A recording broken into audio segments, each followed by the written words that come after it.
চন্দ্রবনা Gourdaha station সংলগ্ন এলাকায় মন্ডল কমপ্লেক্সের মধ্যে একটু একটু করে বেড়ে ওঠা দীননাথ স্মৃতি বিদ্যা মন্দির। আগে পঞ্চম থেকে দশম শ্রেণী পর্যন্ত অধ্যয়ন করা হতো। যখন দশম শ্রেণীতে কোনো ছাত্রছাত্রী পড়তো, অন্য বিদ্যালয়ে গিয়ে তাদের নামে অ্যাডমিট কার্ড পরীক্ষা হলে পরীক্ষা দিত। সেই কথা চিন্তা করে নতুন অধ্যায়ের শুভ সূচনা হলো। আজ বর্তমানে দীননাথ স্মৃতি বিদ্যা মন্দিরে পঞ্চম থেকে দ্বাদশ শ্রেণী পর্যন্ত পড়াশোনার ব্যবস্থা করা হয়েছে। তাই আর কোনো ছাত্রছাত্রীকে নবম পর্যন্ত পড়াশোনা করার পর অন্য স্কুলে যেতে হবে না। তার সহযোগিতা করেছে নেতাজি সুভাষচন্দ্র বোস মেমোরিয়াল ইনস্টিটিউট ও গৌড়দহ মন্ডল কমপ্লেক্স। সম্পূর্ণ ব্যবস্থার মাধ্যমে শিক্ষার আলো জাগানোর জন্য সম্পূর্ণ বিনামূল্যে অ্যাডমিশন ফ্রি রাখা হয়েছে।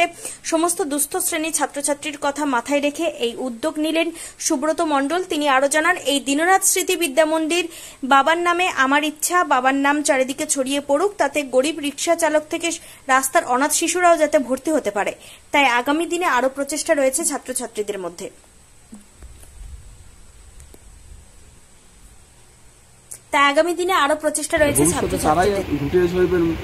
মান উজ্জ্বল করবে। আগে ক্রাইম কমছে, মানে হচ্ছে অ্যাকচুয়ালি আগে যেটা হতো সেটা এখন নেই। এখন পুলিশ এবং পাবলিকের ফ্রেন্ডলি একটা রিলেশন হয়েছে। পুলিশ এবং পাবলিকের ফ্রেন্ডলি রিলেশনের ফলে সাধারণ মানুষ অতি সহজেই তাদের মনের কথা বলছে এবং অন্যান্য খবরগুলো জানাচ্ছে, এবং তারাও বুঝতে পারছে যে আমি কোনো দুর্নীতি করতে যাই তাতে বিপদ আছে।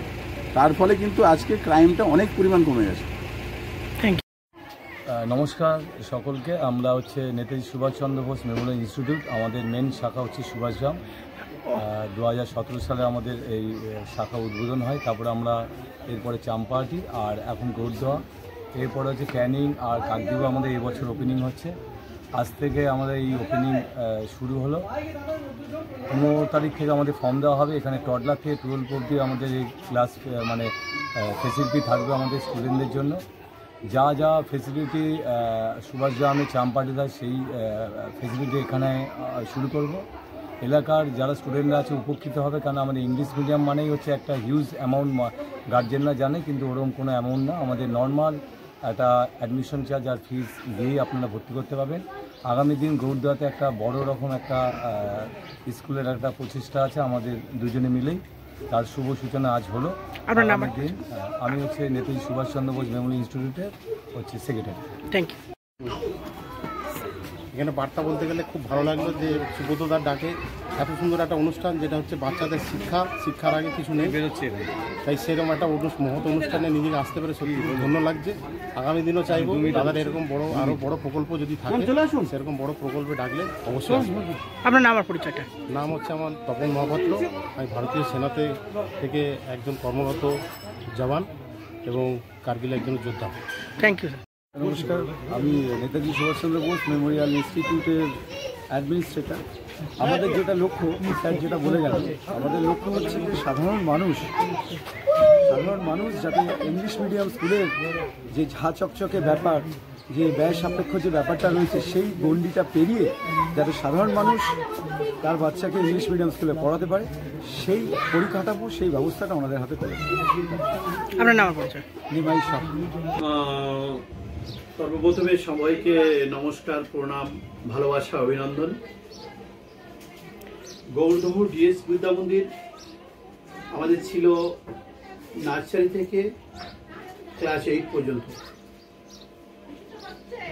সব দিকে চিন্তা ভাবনা করে দেখলাম আমরা একটা ছাত্রকে যখন ছোট থেকে তাকে বাবা মা যেমন লালন পালন করে, পড়াশোনা আমরা যেমন সেভাবে শিখিয়ে দিয়ে মানে তাদেরকে ছেড়ে দিতে হয় অন্য স্কুলে গিয়ে, তারা পড়াশুনো করে 2 বছর বা 3 বছর পড়াশুনো করে তারা অন্য স্কুলে গিয়ে মাধ্যমিক দিচ্ছে। ছোট থেকে যে আমরা কষ্ট করে তাদেরকে ক্লাস 4, 5 বা 6, 7, 8 অবধি যাই পড়াচ্ছি আমরা, কিন্তু প্রথম কষ্টটা আমরাই কিন্তু করছি। তারা যখন মাধ্যমিক দিচ্ছে, গৌড়দহ ডিএস বিদ্যা মন্দিরের নামটা হচ্ছে না, নাম হচ্ছে অন্য স্কুলের, যে স্কুল থেকে মাধ্যমিক দিচ্ছে। তো সেই দিকে চিন্তা ভাবনা করে আমরা ফ্রাঞ্চাইজিস নিয়েছি নেতাজি সুভাষচন্দ্র বোস মেমোরিয়াল ইনস্টিটিউট। আমরা দ্বাদশ শ্রেণী পর্যন্ত অর্থাৎ 12 অবধি আমরা নিয়েছি, মাধ্যমিক আমাদের স্কুলে দিতে পারবে। সেই দিকে চিন্তা ভাবনা করে আবার এটা যেমন নিয়েছি, স্কুলটা আমাদের হাতেই আছে। আবার অনেক ইংলিশ মিডিয়াম, যেমন আমরা আইসিআইসি বোর্ড বা দিল্লি বোর্ডের আন্ডারেই রয়েছে, কিন্তু অনেকেই চিন্তা ভাবনা করছে যারা বাইরের থেকে যে অত বড় বিল্ডিং, অত সুন্দর পরিকাঠামো, এই কাঠামোর মধ্যে মনে হয় গেলে অনেক টাকা বেশি, মানে অনেক টাকা নেবে অ্যাডমিশন ফিটি। অন্যান্য স্কুলে যেমন 10,000, 15,000, 20,000 অ্যাডমিশন ফি। না, চিন্তা ভাবনার কোনো দরকার নেই। আমরা সম্পূর্ণ এবছর অ্যাডমিশন ফি রেখেছি বিনা, মানে ফ্রিতে।